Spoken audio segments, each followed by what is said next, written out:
Corporal Kelly, would you care for a sip of this Riesling Spatschlis? It is in no way poison whatsoever. I traded a cargo of body armor just to see how it would taste. So, how is it? Shit. A bit tart. Close enough, Dweebs. My men in the field were waiting for that body armor. It's good. I also love how not the Corporal's voice actor is clearly someone, and I guess he's Canadian, trying very, very hard to do an Australian We've got a accent. problem. These ninjas. These peasants. They are no match for us. Maybe so. I mean, they've only but you chopped pack a through punch. all your mooks This so one, far. flashy tattoos. He's slipping past our lines. No drama. He's just one man. And That's he what I should said only earlier. have one bullet. Dweebs, what did I told you about writing the script? Even so, regardless of accents, I can definitely tell that. Okay, the creator of the game was also the voice director, right? I don't know about that. That's the tower, but it's under heavy guard. I have an idea. If we can set that building on fire, the blaze will draw every guard in the There you go, front. classic. Got it. Classic distract. Arson! Yes, basically. You remember the story of Sawayana Castle, right? Wait, every guard? May have been hundreds of Well, years ago. I guess To you be were gullible enough. To be fair, arson is a pretty big deal. Especially if it's a so- building nearby. Go on, Pedro. Where did the guard leader get his ideas from? The Dark Knight Rises.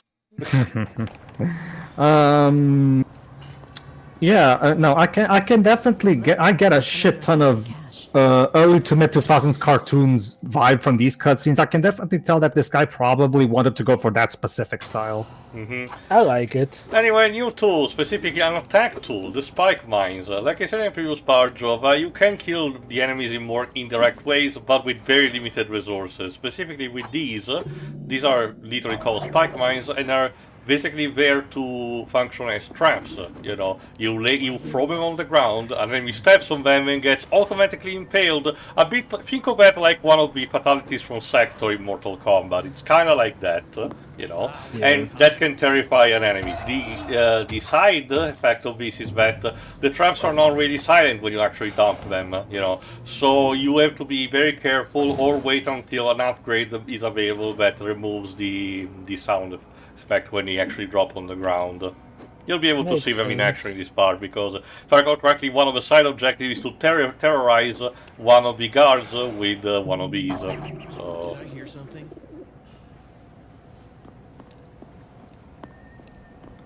I know I heard something from over here.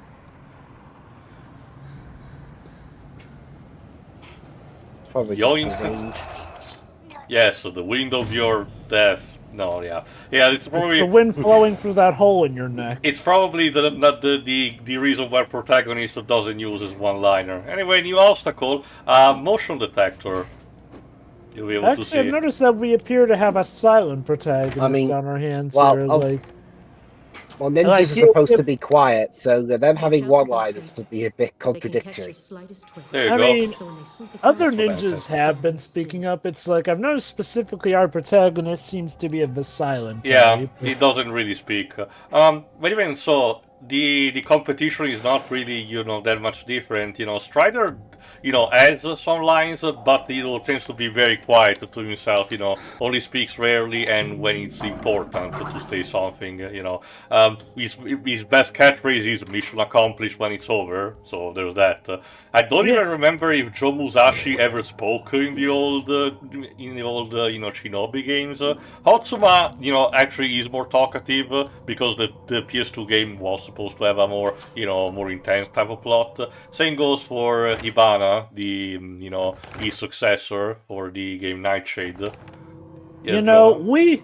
we joke about how Strider Hiryu has an outfit that seems way too flashy to be a ninja outfit, but maybe in reality that speaks to just how amazing a ninja he is, that he can be stealthy despite how flashy his I mean, outfit is. in the original arcade release it was even worse, Joe, if you forgot. In that he had a pink outfit. Like a very bright pink. We had to thank, I forgot his name, the mangaka who actually created the the color scheme of the outfit that it's well in love these days. Sure, it has the side effect that unfortunately these days whenever Capcom has to use the character appearance they have to pay the royalties to the mangaka, but at the very least it is more appealing to look at, and it seems that they caved in ever since the days of Marvel's Capcom 3. Says something that Marvel seemed to... says something that Capcom seemed to realize that that's the better outfit, seeing as how they're willing to shell out the money to use it. Here's the thing, Jova, by the way, because I actually bothered to read the Strider manga. The games had the initial arcade game had the worst outfit, but there's a good reason the plot genuinely seems to follow instead that plot of the arcade game, I forgot his name. Basically, Strider defeating this guy that he passes off as a master, but in reality he's an alien that has controlled, the nation with an iron fist in the far future, Grandmaster Mayo, there you go. Because the plot of the manga is instead this very kind of boring, inner fight between the ninja clan, the Strider clan, that involve also a lot of interest, and it's just blah. I'm sorry. The manga is actually a good character appearance, but the story is just forgettable at best. Oh dear. Alright, let's put a Spider-Man again on this guy. Ah yes, Spider-Man, well known for stabbing people. Well, okay. It's Agent Venom, yes. Well, okay, well, duh, but there's also the fact, Waves, that if you forgot, in, what's it called, in Shadow Dimension, Spider-Man Noir has stealth execution without kind of like this, just without actually killing the target. So there is that. That was a big stretch of nothing, which means there's gotta be something up ahead. I don't actually remember, because it doesn't look like those two things that will count down on you, and trap you in an area, but maybe I've managed to be lucky enough to not trigger the command. Anyway, that's our goal. We need to sabotage that gas station, which in turn will spread, gases in methane, proper gas, onto the entire building, and, thanks to our intervention with some, vents, and then we can set it on fire to blow the entire thing up like a cracker. Genius.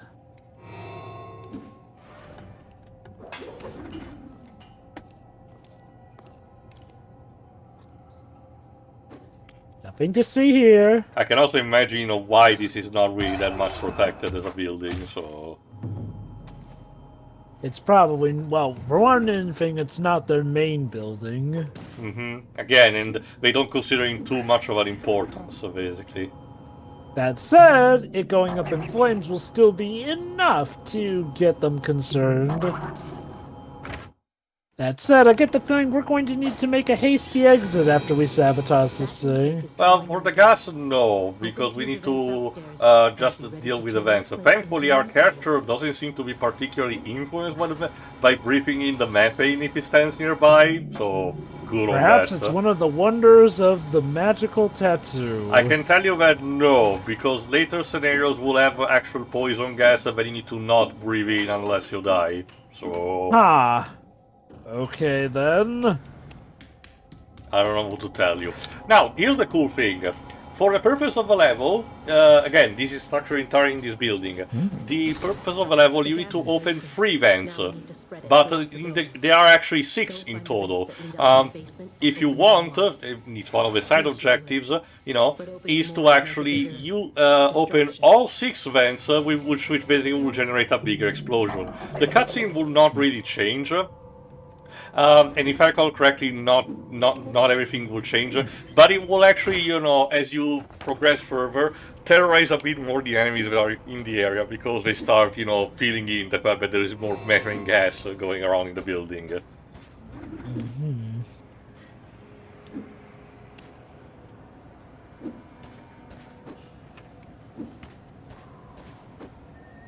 Oops.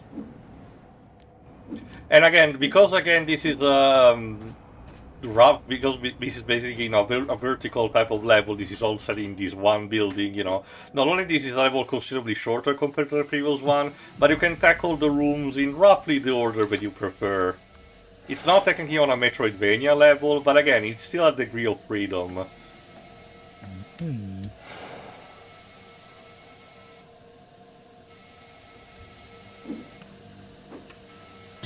The hand that caressed, one bride, a lover, no heirs. Lies I like to still. imagine he's reading it even while he's hanging upside down.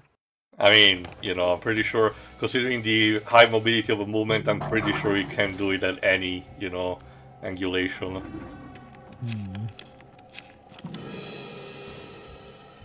Good work. One down, 2 to go. How can you see what I'm doing? She's remaining in contact with us, you know, these are still ninjas, but they're, you know, in modern times, so it's easy to assume they have like an earpiece. An earpiece and maybe a body cam too. Well, that I do not know, but it's also possible that they can, you know, track each other via, you know, not geolocalization, but something like that, you know, having their own equivalent of a tracker. I know it was probably because of the darkness, but the way the silhouettes were, it made it look like that guy was getting high off of weed. I swear there was something here. I mean, while not as potent enough, cigarettes do have nicotine, so it works just like that, technically. Well, I mean, he looked out of it with how he was smoking that stuff. Maybe it really just did not want it to work that day. I don't know. And yet he picked the day where the masterful Alright, ninja is if I pretty recall much correctly, I'm killing gonna do it. everyone.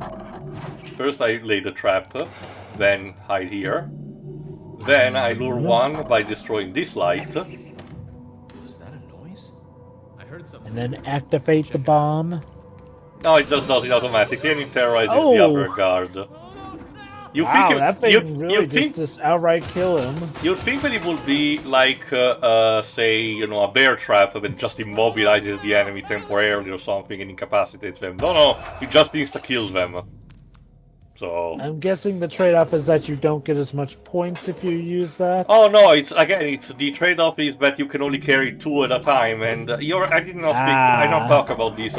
Your darts are the only infinite resources that you have, but the good news is that, technically speaking, you replenish at least 1 unit of each type of gadget that you have consumed at each checkpoints that you get. I mean the Raven checkpoints, not the Dragon one, you know. So technically the game, if you know the layout of the level, you can strategize yourself to use you know, to use your resources in a clever way so you can get, you know, replenishment despite everything. But there are some of the styles that I mentioned that unlock the alternate costumes do have as condition that kind of caveat, as in that your gadgets do not get replenished. So it's not something you can rely all the time. Alright, let's classic drop the chandelier on this one. Well, close enough, I guess. Shots fired.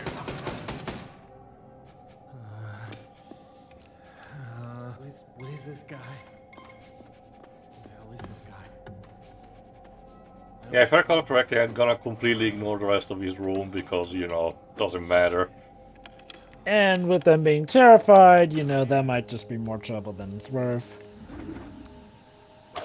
I'm guessing also when you reach the point quota, you don't have to care as much either. Technically, yeah, but they don't remember. Like, yeah, I think on the pause menu you see how much you need to get. But remember, most of the extra points are given to you, you know, by the ending screen. So you, unless you really are a veteran of the game and you calculate roughly how much can you get from the bonus, you know, it's not something that, you know, you can strategize from the get-go. What was that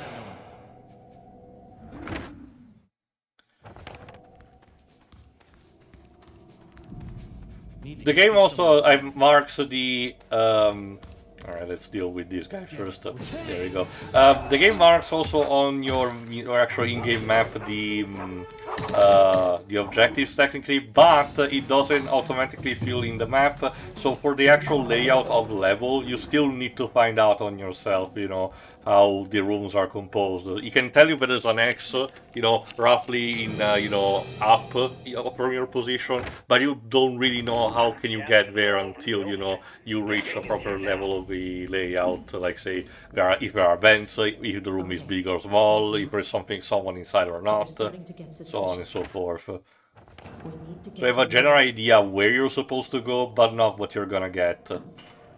Of course.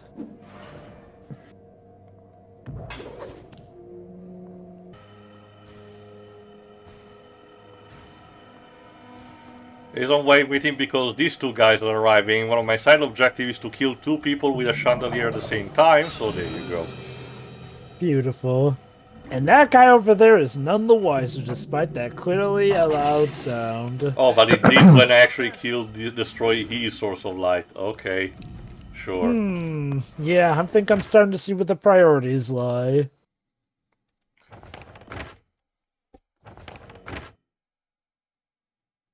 And of course, in typical fashion, the map fills out the more you explore it. That's what like I just said. Anyway, new challenge. Frickin' lasers, man! Yes, in this case you need to strategize in your grappling spot with the grappling hook and deciding which lasers to deactivate, since each of them has a combination that allows you to go up, you know, and deactivate the specific ones that are on top in order to actually reach the scroll that's up there. The worst thing in this case that can happen is your impatience, because, you know, you might click furiously on each grappling spot, but might as well misclick, you know, onto one, that basically catapults you into an active laser and kills you instantly.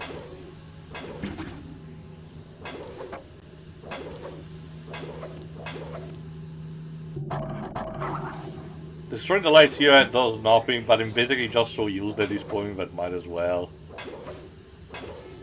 Wouldn't it be funny if at the end they reveal that by destroying this amount of lights, you actually have unlocked the true hidden golden route? No. Nightingales sing. I mean, I joke, but there are some games that really have that nasty habit of, hey, going, hey, you know this thing that seemed completely inconsequential back earlier in the game? Well, you needed to actually do that to unlock the best ending.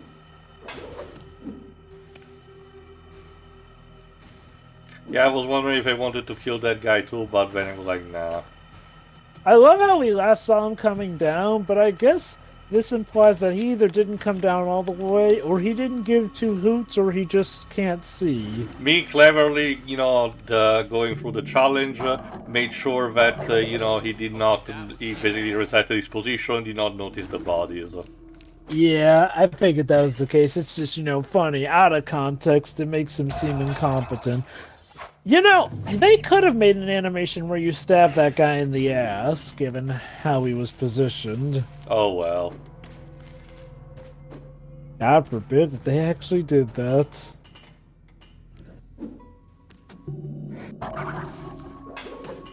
Let's never forget, Metal Gear Solid 3 goes as far and above beyond to even have the game recognize the fact that you shot a guy in the crotch. Well, if it helps you, Joe, but that actually dates all the way back to 007 GoldenEye, because if you go out of the way to shoot a guy in the ass, he will actually put even his hand on it and everything.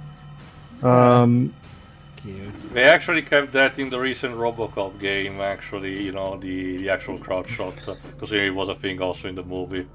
Speaking of Metal Gear Solid 3, there's, I hear there's word that David Hayter may actually be recording some new lines for that game after all. We're talking about, Jeremy. We all know what role he's reprising. The role of that Guyver sequel that he did. But they were going to, well, okay, I would be accept if it was, you know, the Roman soldier for a new release of Eternal Darkness, Sanity's Requiem, but, you know. No. Clearly he's just playing Pliskin, not Snake. No, don't you see? David Hayter is going to try his best at a British accent and try to play Major Zero instead. But my Or best... or maybe they're making a dramatization of the making of Watchmen, and he's actually playing the writer. My best guess is like he's probably going to do some voicing for probably new lines involving controls because, you know, don't get me wrong, Metal Gear Solid 3, that was... Well, okay, that's now a game on multiple things technically, but you know, There you go. given the remake value, there's probably going to be some new controls that he may need to voice for. Well, Like, and we there's know also how... the fact that outside of a few people who have retired from VAing, most of the cast from the original game is still relatively active in some fashion. So you know. Anyway, Yeah. let me. Do you reckon? I went back to recover this scroll from the room that had the dog, and I forgot. Go on, Dave. Flushing daimyo I mean, it'll probably. leaves his My bed to guess find is it'll relief probably just be and never return. David and Christopher Randolph, maybe recording lines for a potential re-release of NGS4. All right. It is possible because remember they would have to re-record some of the lines that specifically PlayStation. mention PlayStation 3 stuff. Yeah. All Oh right. god, I this- can imagine David looking forward to doing Old Snake again. Anyway, this building, for some reason, had this giant fuse box on top that is very unstable, and I need just a few darns to drop the entire thing in the elevator shaft. You know, I'm starting to think these people deserve this building to be burned out. Like, Jesus Christ, I get that you guys are corrupt, but you do know that safety codes are meant to help. That's just exactly. It is corrupt.